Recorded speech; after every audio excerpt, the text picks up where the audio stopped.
José Luis Camarena, buenos días. Buenos días, Tony. Artesano. Eso es, artesano. De Socarrats. Eso es. Socarrats, qué bonitos son. Yo tengo una pequeña colección en casa, porque hace años nosotros en la empresa regalábamos el detalle este. Y llamaba mucho la atención porque la gente le gustaba. Es algo valenciano, ¿no?, de muchos años, muy decorativo, muy artesano, que lleva un trabajo diferente, creo yo, algo especial. ¿Cómo un fontanero que eras te dejaste de la fontanería y te dedicaste a hacer socarrats? Pues es una historia muy curiosa, la verdad es que también fue, y luego lo vais a entender, también fue... Pero antes ya habías estudiado cerámica y todo también. Sí, estudiado cerámica, Manises. O sea que la circunstancia te llevó... Efectivamente. Hacer otro tipo de trabajo. Te voy a contar, bueno, buenos días a todos los radioyentes o internautas también. Voy a contar un poquito la historia para responder a varias preguntas. Digamos que a mí de pequeñito, pues como a todos los niños, siempre nos ha gustado dibujar, ¿no? Nos ha gustado tener y pintar con colores. Yo digamos que he tenido la suerte de tener una tía artista.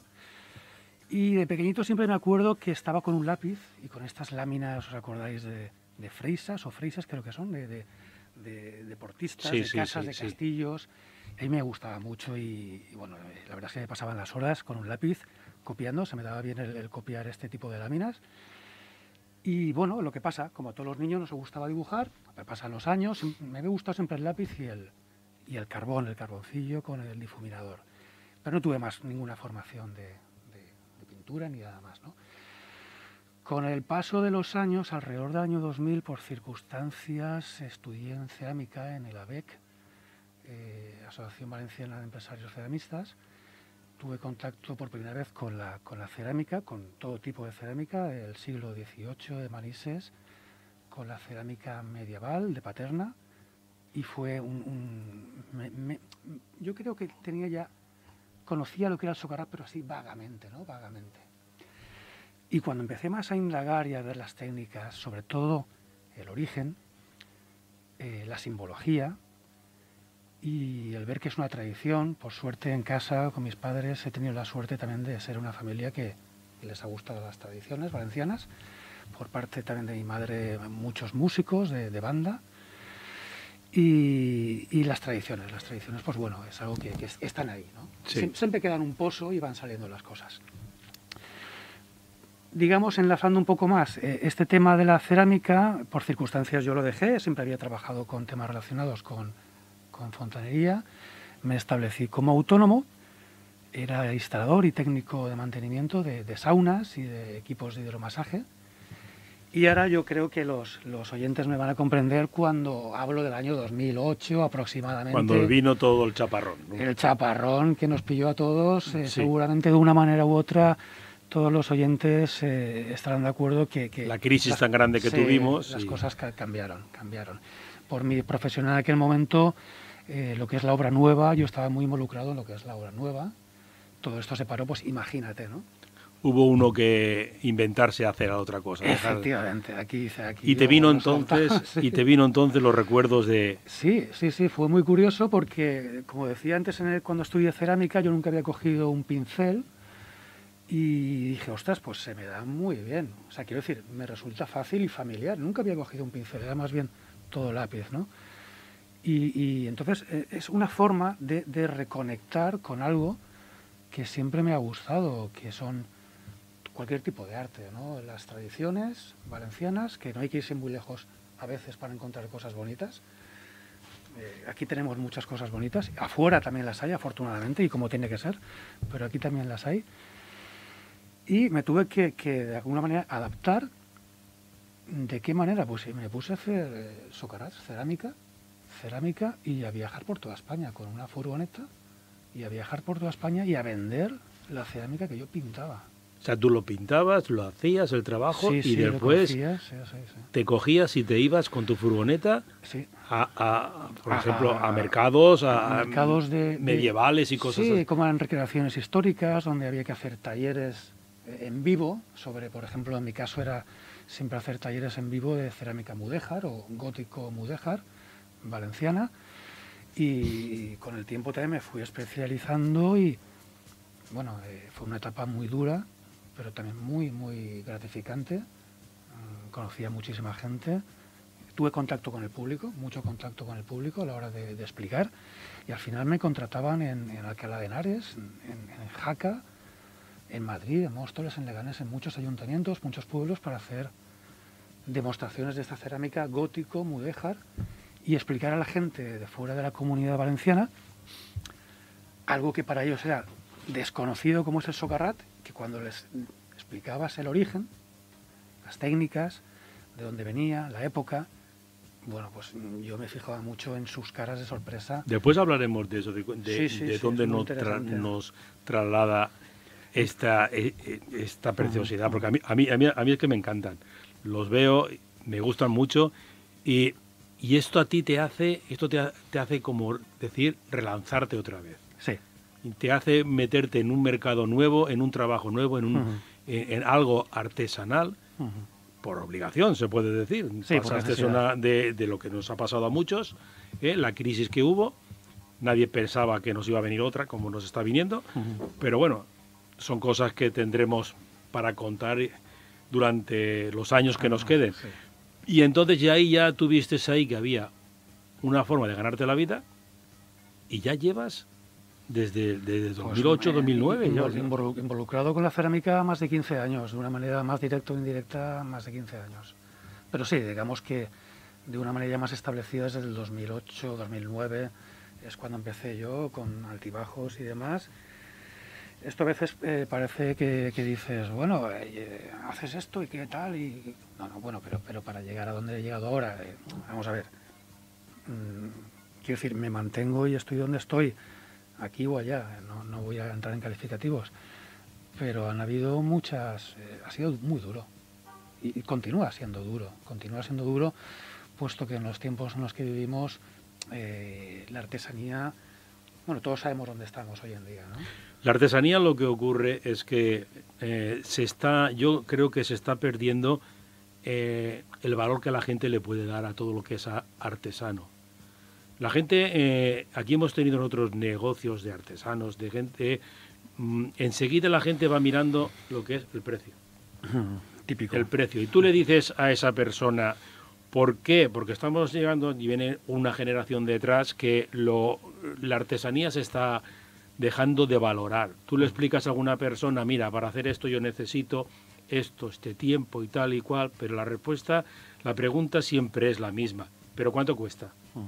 Y entonces ahí la gente piensa en el precio. De hecho, estamos viendo que muchos negocios artesanos aquí en Valencia, tuvimos aquí un señor que lleva toda la vida vendiendo cestas de mimbre, bolsos, capazos, artesano, todo artesano. Sí. Y la gente le iba y le decía, sí, que está ahí en los chinos, es que está mucho más barato. Pero, pues sí, pero no es lo mismo. La gente, creo que la artesanía, bajo mi punto de vista, yo creo que no se está valorando, no lo estamos valorando, tanto las autoridades como la misma persona, el valor que tiene. Porque te lo dirán mucha gente, ¿no? Cuando te diga, oiga, ¿y este cuánto cuesta? Hoy, siempre estamos los mismos, siempre estamos hoy, pero no saben el trabajo, porque yo veo ahí la cantidad. Has traído aquí uno, que muchas gracias por el detalle. Este socarrat que nos ha traído José, pues lo vamos a dejar aquí y nuestro director, Vicente Alventosa, pues lo rifará a todos los amigos de Play Radio que tienen el carnet de socios del club de Play Radio. Es precioso, es muy bonito. Todo el trabajo, todo el diseño ese lo creas tú. No. Es aquí un trabajo de investigación de hace muchísimos años. O sea, todos esos dibujos... Son reproducciones. Son reproducciones que tú vas buscando. Sí.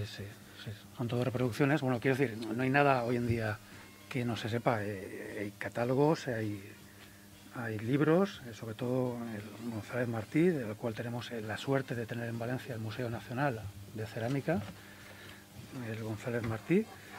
Él también hizo un trabajo muy extenso sobre la cerámica medieval, los siglos medievales de Valencia, bueno, Paterna, Manises, sobre todo, y está catalogado, pero sobre todo hay muchas piezas que están en colecciones privadas o en fundaciones o en museos repartidos por todo el mundo, y ahí es donde habéis sido un poquito también mi trabajo de investigación para recopilarlos y ponerlos un poco también a la luz. Quiero decir, por una parte, mi trabajo al principio consistió en lo que es la reproducción de este tipo de piezas de socarrats que vienen, aunque no hay un texto así escrito como hoy en día que se sabe todo cuando empezó, cuando se fundó, pero es evidente que es una cerámica también musulmana, como estábamos escuchando antes de nuestra compañera Begoña, muy interesante todo lo que decía de Ciriab y la España musulmana y la Valencia musulmana.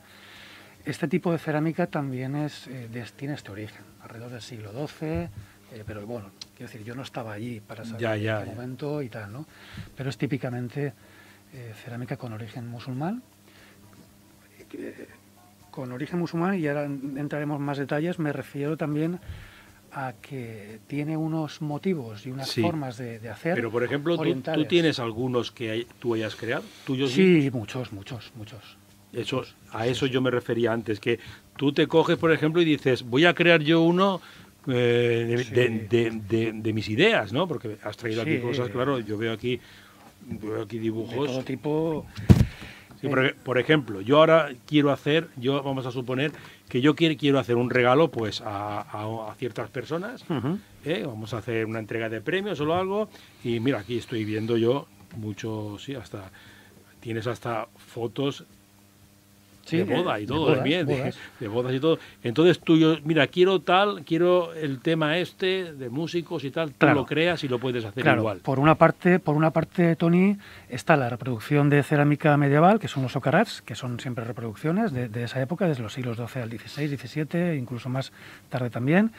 Y por otra parte, que es mi apuesta, que es de alguna manera estas reproducciones, estas representaciones actuales, que con las técnicas del socarrat, es decir, con los óxidos, tales como el manganeso y el hierro, que son los típicos del socarrat, y la cocción a 980 grados en un horno cerámico, pero representaciones actuales que pueden ser desde músicos, desde una fotografía que me pueden traer para un músico tocando un saxofón, una guitarra eléctrica, un clarinete, una orquesta de jazz, a una fotografía de una boda para un aniversario en plan artístico, pero con estos elementos característicos del socarrat, con este toque así antiguo y valenciano, a una fotografía de un cantautor, de una persona. Puedes hacer todo. Aquí veo yo que incluso tienes hasta mascotas también. Mascotas, un perro, un gato. O sea, que tienes aquí cosas que ya son, vamos a ver, personalizadas, ¿no? Se puede decir. Exactamente, eso sería un poco el toque, ¿no? La exclusividad,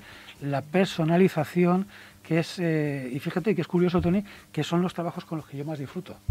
Por ejemplo, ahora conforme está Nacho, que lo vemos ahí con la mascarilla puesta, quiero que le hagas la foto a él y hacer un socarrat con el micro, los auriculares y todo. Ya estoy socarrado. Y lo podemos hacer también. Es curioso, desde luego, sí. ¿Ves? Esto no lo conocía yo. Creía yo que eran más o menos láminas, pero no, se pueden hacer de todo. Vamos a seguir hablando del tema. Y estamos con este tema de los socarrats, que es muy interesante. Y tenemos aquí que nos visita José Luis Camarena, que estamos hablando con él. José Luis, ¿qué historia tiene esto de los socarrats? ¿A qué tiempo? Ya hemos hablado que era del tiempo de los árabes y tal, pero ¿qué puedes contarnos, aportarnos más sobre este tema? Sí, pues mira, vamos a empezar, aunque hay varias cosas para que entendáis un poco el socarrat y lo que es la época, el contexto histórico. Bueno, en principio, socarrat es un término en valenciano que significa como chamuscado, es un socarrat, pero en términos cerámicos significa una cocción, es decir, una cochura, una cocción en el horno. Hoy en día las cerámicas que se hacen son siempre bicocción, necesitaba una cocción para lo que es el ladrillo y otra cocción para cuando está pintado, que los pigmentos, los óxidos, penetren en el ladrillo. El socarrat es un elemento cuyo origen es un elemento arquitectónico. Servía para cubrir los vanos, los espacios que hay entre las vigas de madera de los techos de las casas. Ahí ves, Toni, hay algunas... Sí. Entonces, ¿qué ocurre? Este tipo de cerámica no necesitaba estar en el exterior ni en contacto con el agua. Por lo tanto, no tenía que vitrificarse, no tenía que esmaltarse. Se ponían boca abajo entre entre las vigas de madera y de una manera muy vistosa, muy elegante y muy vistosa, y también más económica que un artesonado de madera, ¿no? Tallado de madera, mudéjar. Es una cerámica que nos viene ya de esta época árabe, y en un primer momento los motivos suelen ser, más bien por motivos culturales, suelen ser motivos geométricos y vegetales, y también con alafías, con algunas frases que hacen mención a la sura o al Corán, como Dios es grande y demás, ¿no? Pero sobre todo geométricos y vegetales. Esa era la primera época. Más adelante, con la conquista cristiana, cambian los gustos, cambian también lo que son los gustos, ¿no? y los nuevos señores que desean cubrir estos palacios o estos techos, y nos aparecen ya pues, gustos un poco más gótico-europeos. Aparecen las figuras humanas, los barcos, la heráldica y algunas piezas más, un poquito más gótico-europeos, ¿no? Como pueden ser, como he dicho antes, los escudos heráldicos y las personas, las representaciones antropomorfas, ¿vale? También muchos animales, representaciones zoomorfas. Entonces, digamos que el Socarrat, tal y como lo conocemos, y como la evolución del Socarrat, es una mezcla entre esta cultura oriental, en la cual encontramos muchos motivos orientales, musulmanes, tales como son las palmetas coptas, los motivos vegetales, pero continúan siendo hechos por gente de cultura musulmana, pero con otro tipo de pedidos, de gente más gótico-europeo. ¿Cómo se entiende esto? Vamos a ver, vamos a ponernos un poquito en el contexto, un poquito en la historia, que a mí esto también siempre me ha gustado. Cuando entra el rey Jaume I a Valencia, sobre todo a Manises y en Paterna, que era la producción ceramista muy importante, sobre todo en Paterna, más adelante en Manises. Paterna fue antes en todos los temas. Sí. Paterna fue muy influenciada por la cerámica también, que nos vino del Andaluz, de la zona de Málaga, de Granada, de Córdoba, de Almería, de Murcia. Todo este tiempo, al mismo tiempo venía también, nos hacía un recorrido que nos conecta con el tema anterior de Begoña, de la zona de Siria, de Egipto, de Irak y todos esos países. Exactamente, donde se conocía ya muy bien las piezas esmaltadas, en la puerta esta de Israk, de Irak, que está ahora mismo en el Museo de Berlín. Todas estas son piezas esmaltadas ya, y en el Antiguo Egipto ya se conocía también el esmalte, en la cerámica, en la pirámide, por ejemplo, escalonada. Entonces, digamos que hay un recorrido natural que entra por el sur de la península y nos viene aquí también a Paterna, sobre todo. Digamos que en el siglo XIII, cuando aparece el rey Jaume I, llega aquí a lo que es Valencia, a lo que es el antiguo reino musulmán de Valencia, y hace unas leyes en las cuales prohíbe que tanto judíos como cristianos hagan uso de los hornos cerámicos. ¿Lo prohíben? Sí. O sea, da como un premio, un aliciente, o quiere que sean los mismos musulmanes que están trabajando siempre los hornos cerámicos, quieren que haya una continuidad. Y hay documentos escritos en los cuales, de una manera expresa, prohíbe que los hornos sean utilizados por judíos y cristianos, que sigan siendo los continuadores de los hornos cerámicos los musulmanes, los valencianos que vivían en aquel entonces en Paterna, ¿no? Fíjate qué cosas, ¿eh? Sí. No podían utilizarlos estas personas, pero... No se trata tampoco más bien de separar o de hacer una especie de castigar, ¿no? Ni a judíos ni a musulmanes. Digamos que a judíos y cristianos, digamos que los musulmanes eran los que tenían el conocimiento y la tradición cerámica. Entonces, de alguna manera, los premia como diciendo, quiero que sigáis continuando vosotros haciendo vuestro trabajo, aunque claro, los pedidos van a ser con nuevos motivos, ¿no? Más europeos. Y eso es real. Entonces, ¿qué quiero decir? Lo que acabo de decir es para conectar un poco, para que se entienda que los socarrats continúan teniendo esta característica, que si queréis hablaremos más adelante de ella, que es los motivos que envuelven al motivo principal, como son las palmetas coptas, que vienen de Egipto, o lo que son las espirales, o los muchos motivos vegetales que vienen de esta primera época de los socarrats. Me mandan un mensaje y me dicen que normalmente, me dicen que la medida que tienen no suelen ser muy grandes, pero se pueden hacer, ¿hasta qué tamaño se pueden hacer? Porque normalmente, ¿qué medida es la normal? Sí. Porque este tiene unos 10 por 10 a lo mejor. Este es 15 por 15. O 15 por 15. Bueno, pero los hay a lo mejor, no sé, sí, 50 por 50 o más.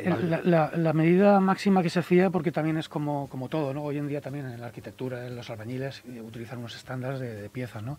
En los techos antiguamente eran alrededor de unos 42 por 30 y pico, no sabría decirte ahora mismo, ¿no? Pero eran rectangulares y eso era una medida más o menos estándar, ¿no?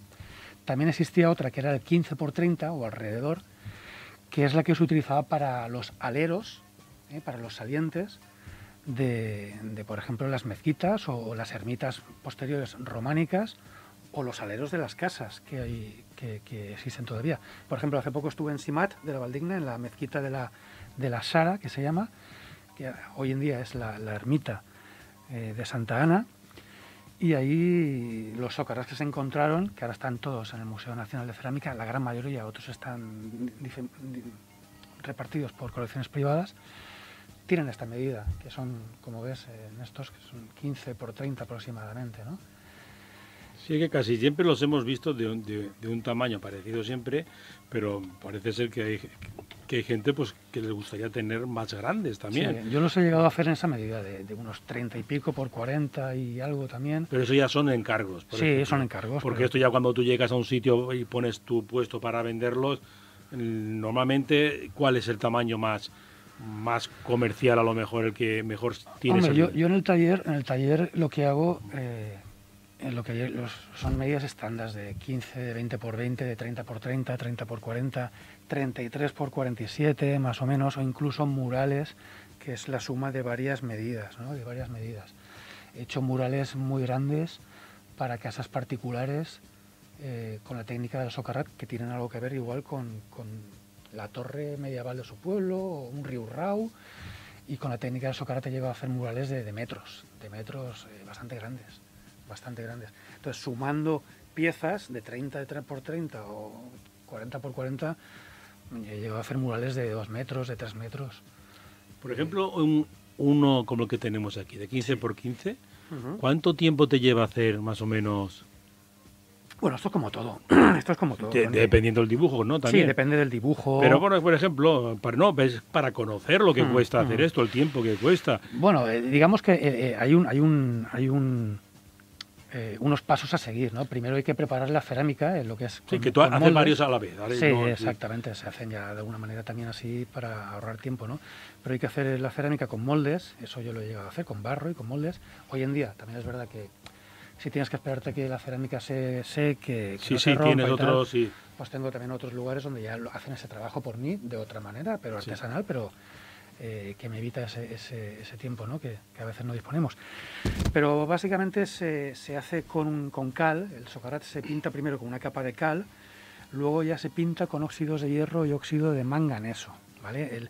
Tradicionalmente el óxido de manganeso es el que se utilizaba para la figura central, en este caso estamos viendo un naranjo, la figura central es un naranjo y... Tradicionalmente siempre lo que envuelve siempre son motivos vegetales en óxido de hierro, ¿vale? En óxido de hierro que luego sale como un marrón rojizo. Luego se cuece a 980 grados en un horno cerámico para que estos óxidos penetren en el barro y ya sean permanentes para toda la vida. Entonces, hablando así un poquito de socarrats, hay motivos del siglo XV, motivos del siglo XIV. Oh, qué bonitos que son. Motivos del siglo XIV, que yo a mis clientes lo que me gusta es darles ese toque de identidad de un producto artesano antiguo valenciano y darlos un poco de la vuelta y personalizarlos.